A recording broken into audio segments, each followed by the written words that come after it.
자, 전 시간에 이어서 판례 강의 갑니다. 자, 사업자 등록명의 빌려주면 사건 볼게요. 자, 1번을 보시면 처분행위 나와 있죠. 처분행위라 하는 것은 재산적 처분행위를 말한다 했고, 처분의사 했고, 자, 이때 피기망자는요, 재물이나 이득에 대한 처분행위를 할 권한을 가진 자에 한다 했어요. 권한을 가진 자. 즉, 피기망자는 권한 있는 자에 한다 했는데, 어떤 판례인지 볼게요. 을은 갑에게 호텔의 사업자 등록 명의를 변경해야 하는데 나한테 명의를 빌려주면 호텔을 운영하면서 발생하는 이 세금 문제, 채무 문제는 모두 자신이 변제하겠다. 너한테는 아무런 손해가 가지 않도록 하겠다. 이렇게 속여서 그 갑으로부터 명의를 빌려갔죠. 근데 호텔을 운영하면서 그랬나요? 갑으로 하여금 갑이 이 세금이나 채무 등을 부담했다는 거지. 말하고 다르지, 그치? 자, 과연 을의 죄책이 뭘까요? 하는 거예요. 자, 판결로지 2번 볼게요. 자, 파란색 한번 들어보시고요. 자, 세금이나 채무 쳐보세요. 이거 누가 부담해요? 세금이나 채무는 누가 부담하냐고요? 세무서에서 세금이나 이 문제를 세금 문제는 누가 내야 돼? 세무서에서 세무 고지서가 누구한테 가요? 누구 앞으로 가요? 사업자 등록 이 명의를 가진 사람에게 갈 거 아니에요. 그럼 이 명의가 누가 앞으로 돼 있어요? 이 명의가 지금 갑 앞으로 돼 있잖아요. 그래서 이 세금이나 채무는 갑이 부담할 문제이지 을이 부담할 문제가 아니죠. 그치? 그래서 이 세금이나 문제는 갑에게 피기망자죠. 피기망자인 갑에게 명의자가 자기임에도 불구하고 그래 갑을 네가 부담하라 이렇게 이 세금 문제를 저 사람에게 넘길 그럴 만한 처분 권한이 있어요 없어요? 없는 거지, 그치? 그래서 이것은 1번에서 보듯이 피기망자는 그 세금 문제를 처분할 수 있는 권한을 가진 사람이 아니기 때문에 사기죄가 되지 않는다 이렇게 보시면 됩니다. 판례 2번을 볼게요. 역시 처분 권한을 얘기하고 있네요. 사기죄의 피해자가 법인이나 개인 단체일 때에는 법인이나 단체 등 여기 최종 의사결정권자 그 다음 밑에 역시 의사를 결정하고 처분을 할 권한을 가진 사람을 기준으로 판단한다. 이 지문이나 그 위에 나와 있는 1번의 마지막 줄 처분 권한을 가진 자 이 지문이나 거의 같은 지문이지. 자, 가로 2번입니다. 단체의 대표자 또는 실질적으로 의사결정을 하는 최종 결재권자 등 이 기망의 상대방이 파란색으로 기망행위자와 동일시 될 수 파란색이죠. 동일시 될 수 있는 사람이거나 또는 공모자라고 하면 그때는 기망행위로 인한 착오가 될 수가 없기 때문에 따라서 인과관계가 성립하지 아니하므로 결국 사기죄가 되지는 않는다는 논리입니다. 별로 의미 없어요. 자, 다음 페이지 한번 가볼게요. 자, 판례 봅니다. 자, 2번 별표 치시고요. 자, 처분행위라고 하는 것은 자기 부작이 다 된다 했습니다. 자, 판례 2번. 자, 피고인이 그 오락실 개업 준비를 위해서 권리금을 지급한 사실이 없어요. 원래 상가 같은 경우에 들어갈 때 보증금 말고 권리금이라는 게 있잖아요. 그렇죠? 권리금을 내야 하는데 이 사람은 권리금을 낸 적이 없음에도 불구하고 마치 권리금을 지급한 것처럼 허위의 사용 내역서를 작성 교부하여 동업자들을 기망했고 동업자들이 이거를 이제 조사해 봤단 말입니다. 조사해 봤는데 이 피고인은 동업자인 피고인은 권리금을 낸 적이 없거든요. 그래서 따지고 들었습니다. 따지고 들었기 때문에 피고인이 면제받으려 사기를 쳐서 기망을 쳐서 면제받으려고 했었는데 결국 이것이 미수에 그치고 맙니다. 그랬을 때 빨간색으로 면제받으려고 하였다 동그라미. 착수했죠. 착수해서 기소로 나아가려고 하다가 발각된 것이기 때문에 사기죄 미수다. 그래서 답이 어떻게 돼 있어요? 사기죄 미수가 되는 판례인데요. 그게 중요한 것이 아니라 이것이 처분행위가 된다. 부작위로서 처분행위가 된다고 해서 사기죄를 인정했던 판례입니다. 즉 면제받으면 기수가 되고요. 면제받지 못하면 미수죠. 미수. 자, 판례 2번. 자, 2번부터가 중요합니다. 2번부터가 잘 나오고 3번도 잘 나오고 4번도 잘 나오고 그래요. 자, 첫 번째 줄. 배당이의 소송의 제1심에서 패소 판결을 받고 항소한 자가 요 항소를 취하하면 상대방은 배당금을 수령할 수 있는 이 이득이라고 하는 것을 얻게 되기 때문에, 따라서 요 사기를 쳐서 요 항소를 취하게 만들잖아요. 그럼 뭐가 돼요? 여기 사기죄가 되는 거예요. 사기죄. 그리고 밑에 가압류를 사기를 쳐서 가압류를 해제하게 되면 이것도 사기죄가 되는 것인데요. 일단은 여기까지 끊고 설명드릴게요. 자, 밑에 한번 설명드릴게요. 여기서 지문을 읽다 보면 이 가압류 피보전 채권 나오는데, 이 피보전 채권이란 말이 참 어려워요. 자, 여기 A가 있고 여기 B가 있어요. 이 사람이 채권자이고요. B가 채무자예요. 채무자예요. A가 B한테 1억을 빌려주었어요. 빌려주었어요. 그러면 어떻게 돼요? 채권자 A는 채무자에게 빌려준 1억에 대해서 돈을 돌려달라고 할 수 있는 권리를 갖고 있죠. 그렇잖아요. 이게 바로 채권이잖아요. 그치? 요 1억을 돌려줘. 내가 너한테 빌려줬으니까 이거 나한테 돌려줘야 돼. 이 1억이라고 하는 채권, 요거를 뭐라 불러요? 요거를 피보전 채권이라 해요. 피보전 채권. 보전하려고 하는 채권. 됐어요? 자, 근데 그냥 빌려줘요? 그럼 바보도 있어요? 자, B는 A에게 담보를 제공하죠. 담보를 제공한다. 그게 뭐예요? 여기 있는 아파트가 있다면 이 아파트 부동산을 담보 잡고, 여기 담보를 잡히고 1억을 빌려 쓰는 거예요. 무슨 말인지 알죠? 자, 근데 나중에 이 B가 자기 재산을 숨기거나 자기 재산을 다 탕진하거나 하면 A가 나중에 소송을 건다 하더라도 B가 가진 재산이 없기 때문에 A는 채권에 대한 만족을 얻을 수가 없잖아요. 그렇지? 알고 지은 사람을 상대로 소송을 제기해봤자 무슨 의미가 있겠어요? 그래서 이 채권자는 소송을 진행하기에 앞서서 이 B가 이 자기 재산을 함부로 숨기거나 그쵸? 낭비하지 못하게 하기 위해서 이 B 몰래 요 부동산에 대해서 뭐 한다? 1번 가압류를 해놓는다.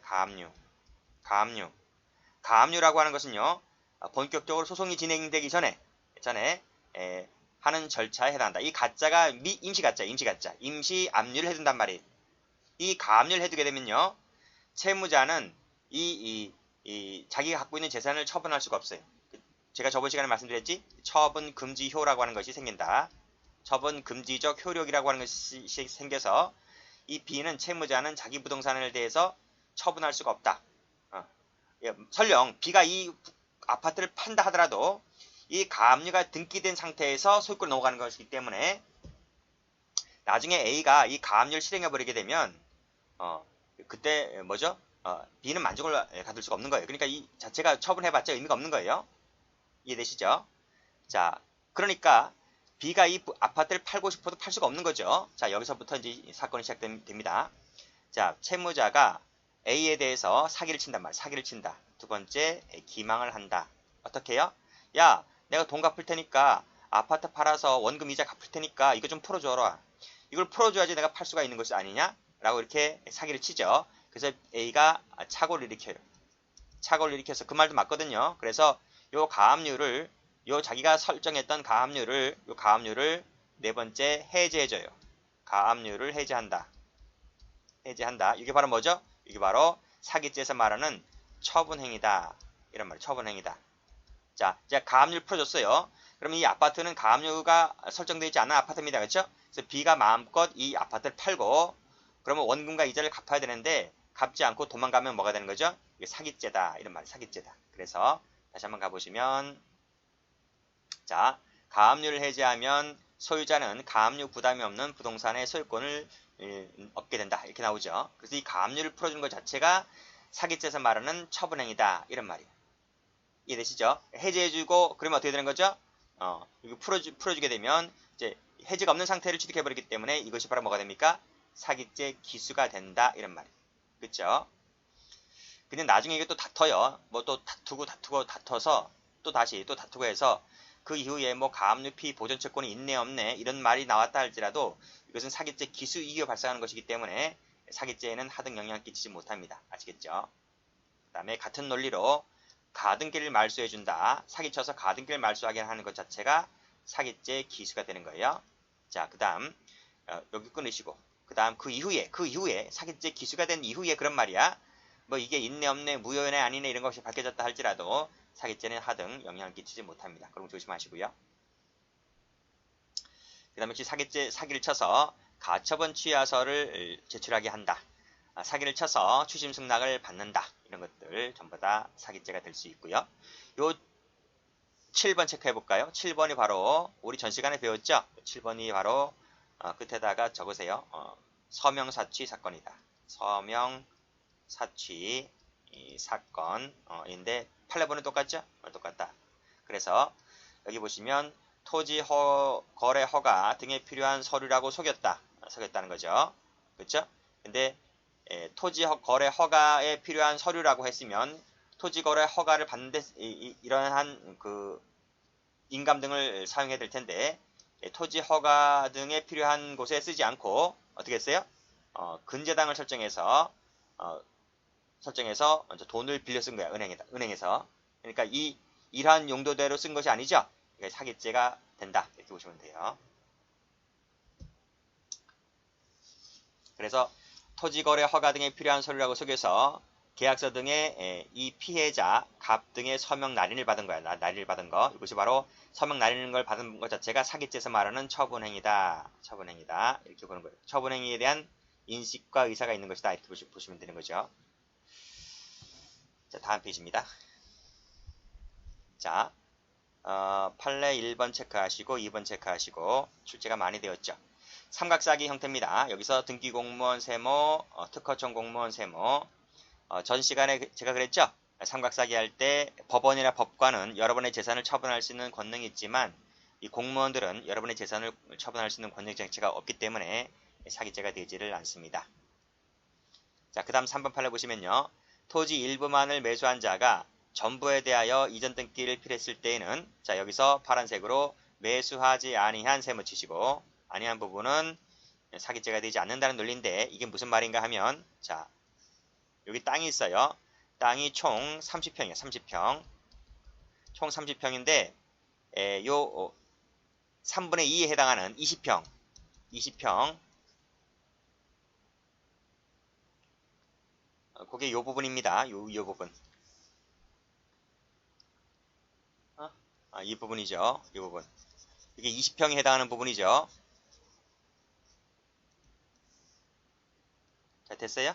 요 20평을 매도를 했다. 매도를 했다. 그러니까 땅 주인이 요 20평을 팔았다고요. 매도를 했다. 나머지 10평 매도를 하지 않았어요? 자, 그럼 볼게요. 자, 일부만을 매수한 자가 그러니까 20평만 샀다는 거예요.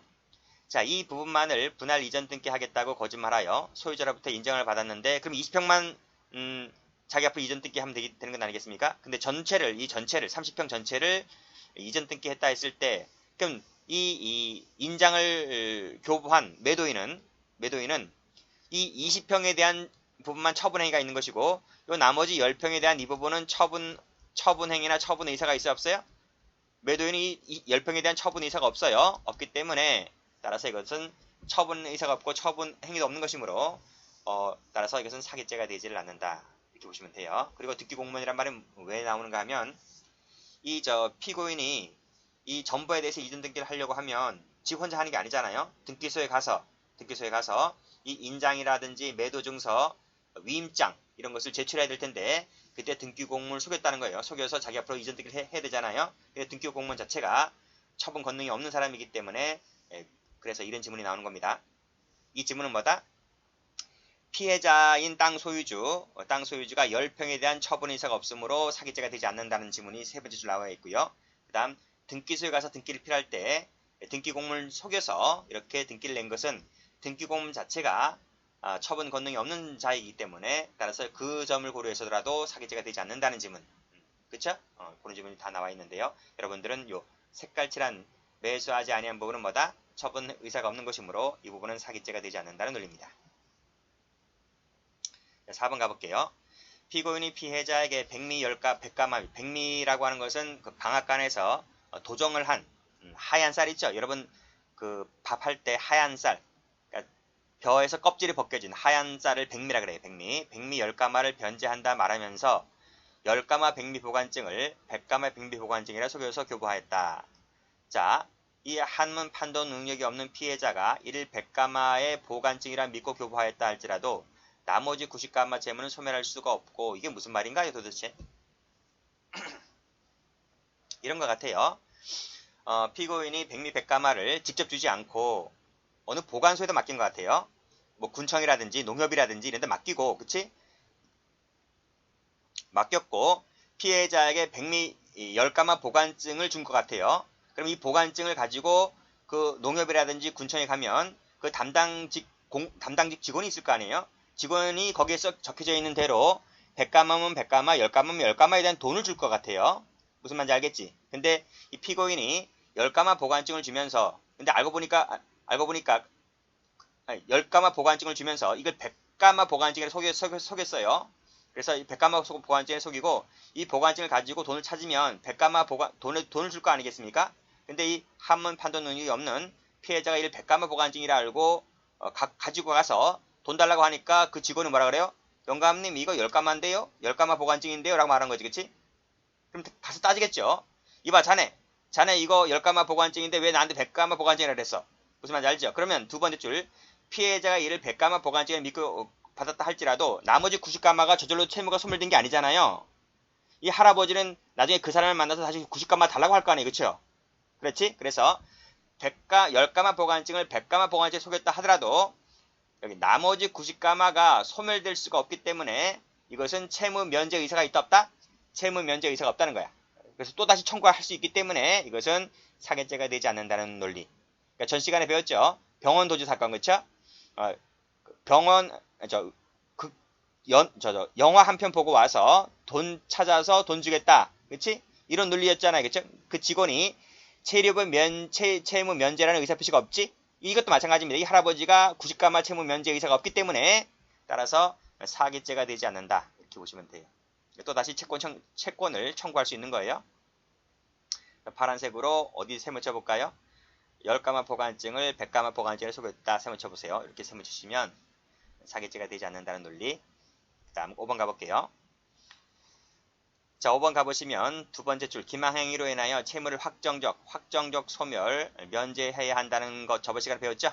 그쵸? 그래야지 처분행위가 있다 했잖아요. 따라서 확정적 소멸 채무 면제가 있어야 하는 것인데, 그것이 아니라 그냥 단순히 채권 기타 채권적 권리의 양도만 있었다는 것만으로는 처분행위가 있었다고 볼 수는 없다는 겁니다. 처분행위가 있다고 볼 수 있으려면 확정적 소멸 면제가 있어야 되는 거예요. 그것이 아닌 단순한 권리 양도만으로는 처분행위라고 볼 수가 없다. 됐죠? 2번, 차연금 채무에 가름한 양도담보 및 대물변제 계약을 체결하였지만 뭐뭐라고 했는데 여기서 대물변제 세무 치시고, 우리 저번 시간에 대물변제 제가 말씀드린 적이 있었어요. 대물변제만으로는 죄가 되지 않아요. 자, 그 다음 페이지. 자, 5번 가볼게요. 인과관계네요. 그 다음, 착오가 처분의 유일한 원인일 것을 요하지 않는다 했고, 자, 기망행위, 착오, 그 다음에 교부와 이득사 공여 사이에 순차적인 인과관계가 있어야 한다. 착오에 빠진 원인 중에 피기망자 측의 빨간색입니다. 과실이 있다 하더라도 인과관계가 단절되는 것이 아니다는 거예요. 자, 우리 전 시간에 그거 배웠잖아요. 경매가 설정되어 있는 경매 중인 그 목적물을 고지하지 않고 매도를 해버리잖아요. 그럼 뭐가 돼요? 사기죄가 되죠. 즉 피해자가 등기부를 열람 확인하는 것이 가능하다 하더라도 경매 진행 중인 사실을 고지하지 않았다면 사기죄가 되잖아요. 그럼 무슨 말이야? 그래, 피해자가 과실이 있는 거죠. 피해자가 등기부를 열람을 해야지, 열람하지 않았다는 것 자체가 과실 아니겠습니까? 과실이 있다 하더라도 사기죄 성립을 인정했잖아요. 그렇죠? 그러니까 이 피기망자의 과실이 인과관계를 단절시키지 못한다, 이런 말이에요. 자, 그 밑에 판례 1번을 보시면 역시 인과관계가 있어야 한다는 논리네요. 자, 읽어볼게요.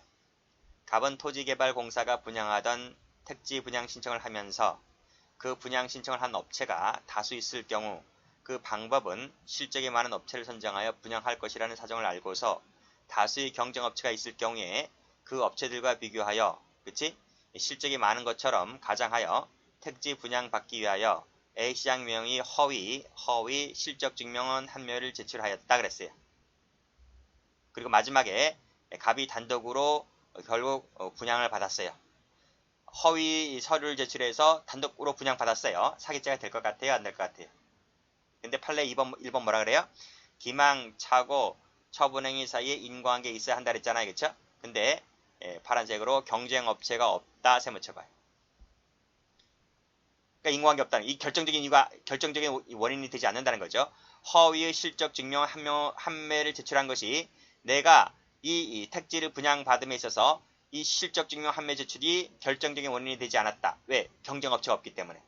경쟁업체가 있었다고 하면 내가 허위 실적 증명을 제출한 것 자체가 이 사기 분양 받는 데 있어서 원인이 되었지만 이걸 하든 안 하든 허위를 제출하지 않든 간에 어차피 입찰하는 사람은 수의계약 맺은 사람은 내 혼자밖에 없었기 때문에 이것이 결정적인 것이 원인이 되지 않느냐 한 것이므로 사기죄가 되지 않는다는 논리입니다. 즉 인과관계가 끊어진다는 거예요. 사기죄가 안 된다는 논리인데요. 자, 이 판례 2번이 이 경찰 승진 시험에 한번 나온 적이 있었거든요. 근데 실제로 문제에는 이걸 주지 않아요. 이걸 던져주지 않고 실제로 문제는 2번을 던져주는 거예요. 그래서 1번을 알고 있다는 전제 하에 2번을 푸셔야 됩니다. 아시겠죠? 그래서 문제집에 가면 2번이 나와있지 이 사실관계 나와있진 않아요. 자, 법인이 임대주택 용지 분양 신청을 함에 있어서 대상자에 들기 위하여 법인의 대표이사 개인의 파란색으로 허위 건축실적 증명원 세모 치시고 이걸 첨부했다 했을 때 인과관계가 없기 때문에 사기죄가 되지 않는다. 그러니까 개인의 허위 건축실적 증명서라고 하는 것이 무슨 내용이다? 이 내용이에요. 이 내용을 아셔야 됩니다. 아시겠죠? 자, 그 다음 자 밑에 보시게 되면 두 번째 차용금 용도가 거짓이었다 할지라도 파란색으로 어차피 금원을 대여해 줬던 거야. 거짓이든 아니든 간에 어차피 금원을 대여하기로 합의한 바이므로 이것은 역시 마찬가지로 위와 똑같은 논리로 인과관계가 단절되므로 사기죄가 되지 않는다는 논리입니다. 그리고 밑에 전매 사실을 숨기고 지주명의로 위장하였다 이렇게 나와 있잖아요. 근데 그 이행에 아무런 영향도 미치지 않았어요. 즉 숨겼다는 것 자체가 전매 사실을 숨겼다는 것 자체가 어떤 영향을 끼쳐야지 사기가 되는 것인데 그 끼친 바가 없으므로 역시 인과관계가 끊어져서 사기죄가 되지 않는다는 논리죠. 됐죠? 자, 6번째입니다. 취득을 해야 기수가 됩니다. 취득을 해야 기수가 된다. 그쵸? 누가 취득을 해야 돼요?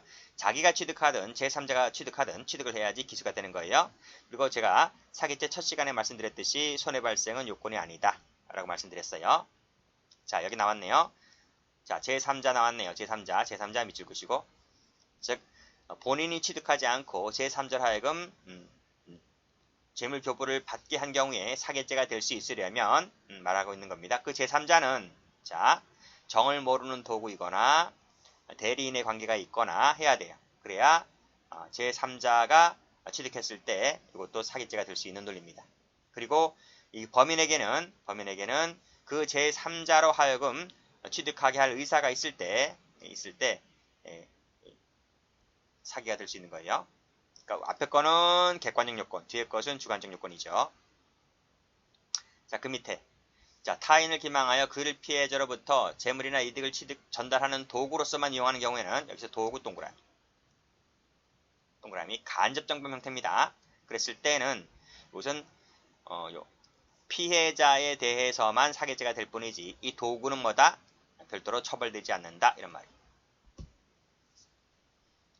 도구가 무슨 말인지 알지? 도구가 이용당한다는 측면이잖아요. 그렇죠? 이용당하는 자는 처벌되지 않고 이용하는 자만 사기죄로 처벌한다. 이런 논리죠. 그리고 말씀드렸듯이 손해발생은 요건이 아니라 했어요. 자, 밑에 판례 가볼까요? 이 판례 잘 나와요. 신용보증기금. 자, 신용보증기금이 공기업이죠. 공기업. 신의 직장입니다. 연봉도 엄청나게 세요. 자, 신용보증서 발급이 피고인의 기망행위에 의해서 이루어진다. 이랬습니다. 이게 무슨 말인가요? 저 이거 받아본 적이 하나 있는데, 신용보증기금 가서, 자, A가 신보에 갑니다. 신용보증기금이죠. 여기 가서 이 사람이 좀 사업하는 사람인데 뭐 조그만 사업하는 사람인데 돈이 좀 필요해요. 그래서 은행에 가지 않고, 은행은 이제 이자가 비싸니까요. 신보에 가서 이제 이제 일정한 서류를 갖추어서 뭐 전년도 이제 실적이 있을 거 아닙니까? 그런 것을 이제 세무서에 가서 떼어다가 또는 어디 가서 좀 띄어다가 신보에 가서 이제 대출을 좀 받으려 그래요. 대출 받으려 그래요. 대출을 받으려고 합니다.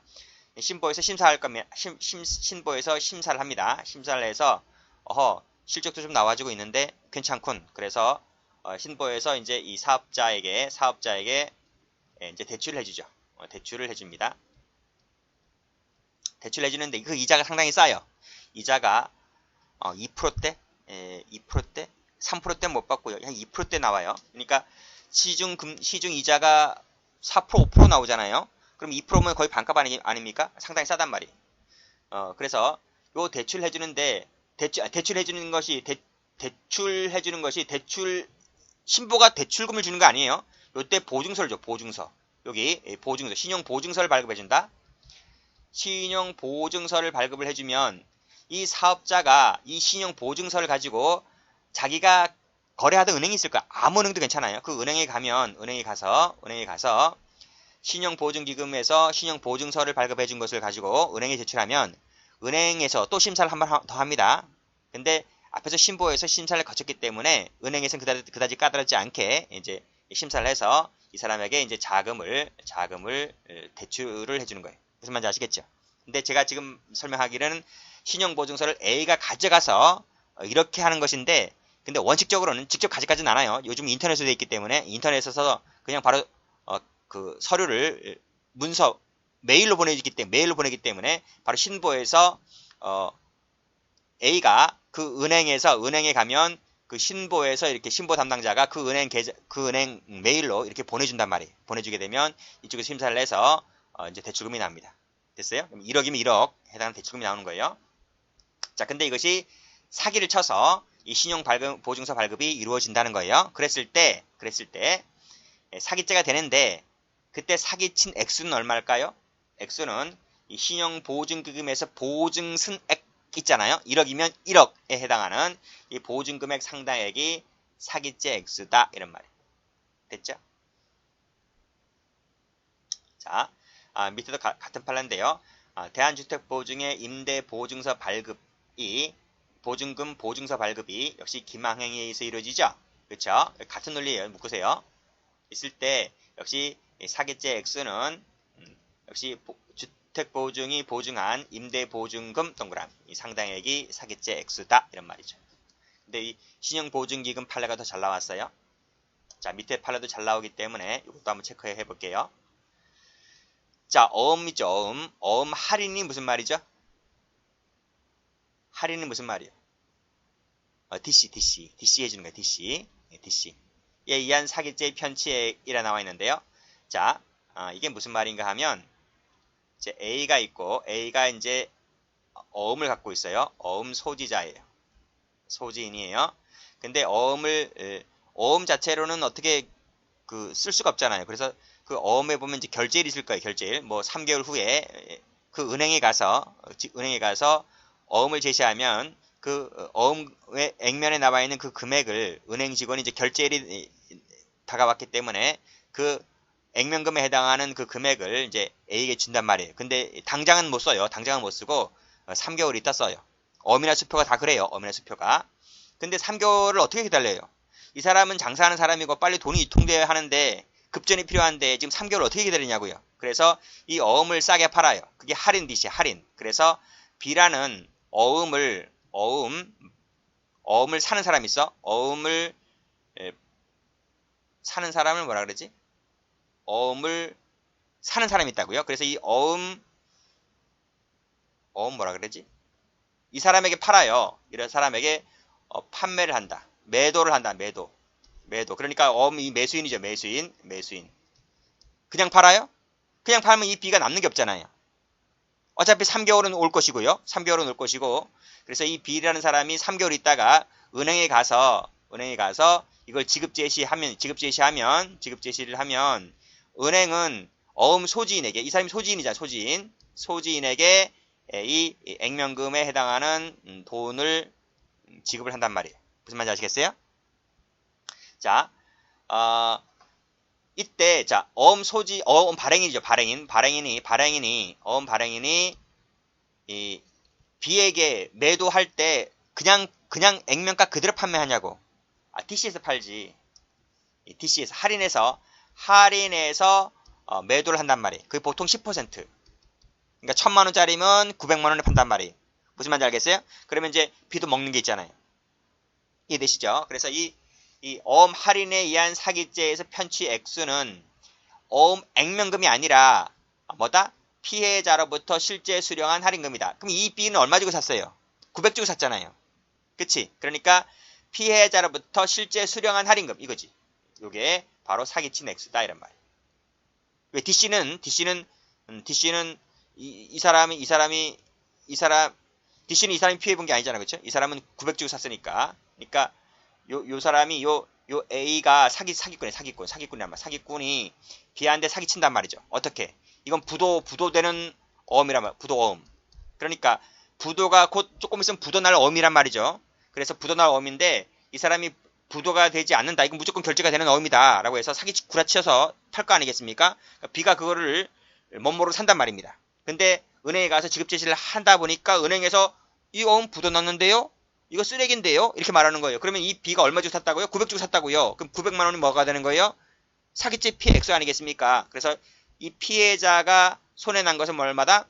1,000만 원짜리가 아니라 900만 원짜리다. 그래서 실제 수령한 할인금이 이게 바로 뭐다? 사기죄에서 피해를 본 액수다. 이런 말이죠. 그러니까 어음 살 때 잘 사야 돼요. 어음이 싸다고 막 사면 큰일 난단 말이죠.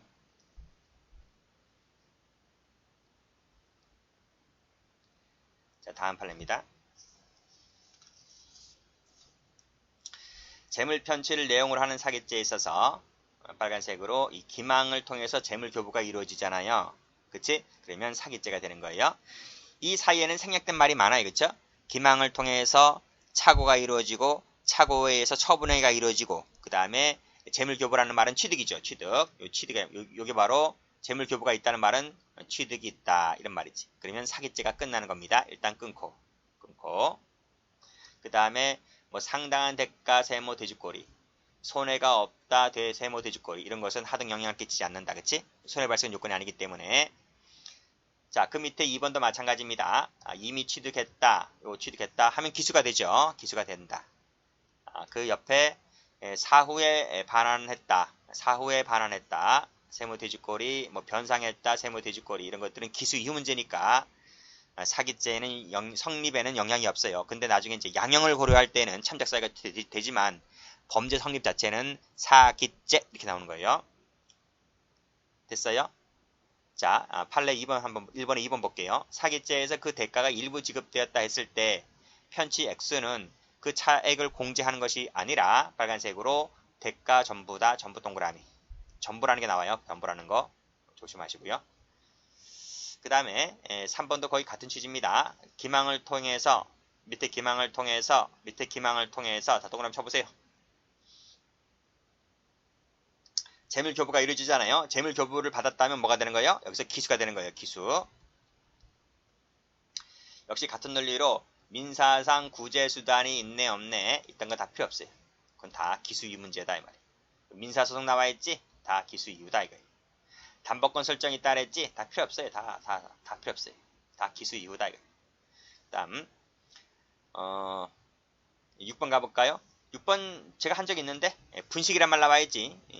여자 화장빨 떡 치는 거 그쵸? 그 분 파우더 가루 그 가루 치는 것이 바로 뭐다? 사기친다 라고 하는 거예요. 그래서 분식회계를 통해서 금융기관을 기망하여 대출을 받잖아요. 그럼 이게 사기죄가 되는 거예요. 100% 못 갚아요. 못 갚는다니까? 그럼 은행에서 가만히 있어요? 사기죄로 고소해버리지.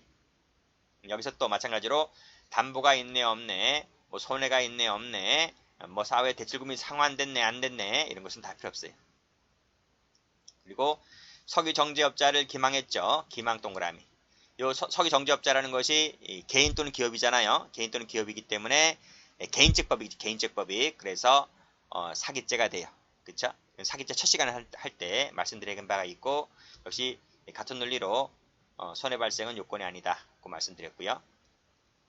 그 다음 밑에 판례, 이중매도사들을 숨겼다 동그라미. 그래서 계약서를 작성해 주었다고 했을 때 그 사람에게 대한 뭐가 된다? 사기죄가 성립한다는 판례입니다. 다음 판례 한번 가볼까요? 자, 역시 보면 국민주택 건설자금으로 사용할 것처럼 속였다 했을 때 요 대출 받으면 사기죄가 되죠. 근데 그 일부를 나중에 그 용도대로 썼다 할지라도 대출금을 받은 전액에 대해서 뭐가 된다? 사기죄다.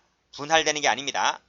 그래서 1억을 대출받잖아요. 대출을 받았는데 일부는 그 용도대로 쓰고 나머지 일부는 자기가 개인적 비리로 썼다는 겁니다. 그랬을 때는 그 나머지 부분에 대한 사기죄가 되는 것이 아니라 대출받은 1억 전체에 대해서 뭐가 된다? 사기죄다.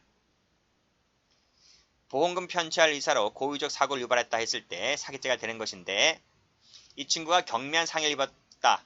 근데 보험금 많이 타먹으려고 과다한 보험료 청구를 했다고 했을 때 공제한 나머지가 사기죄가 되는 것이 아니라 보험금 타먹은 전체 동그라미가 사기죄가 되죠. 밑에도 마찬가지죠. 과다한 보험료를 받았다고 했을 때 역시 전체 동그라미 사기죄가 되죠. 그 밑에도 뭐 대출 나와 있지, 위임 범위를 초과했다고 했으면 초과한 부분에 한해서만 사기죄가 되는 것이 아니라 전체에 대해서 사기죄가 된다. 이렇게 보시면 돼요. 전부 다 신의축 위반입니다. 그렇죠? 그래서 전체에 대해서 사기죄를 물리는 거예요. 자, 여기까지 하겠습니다.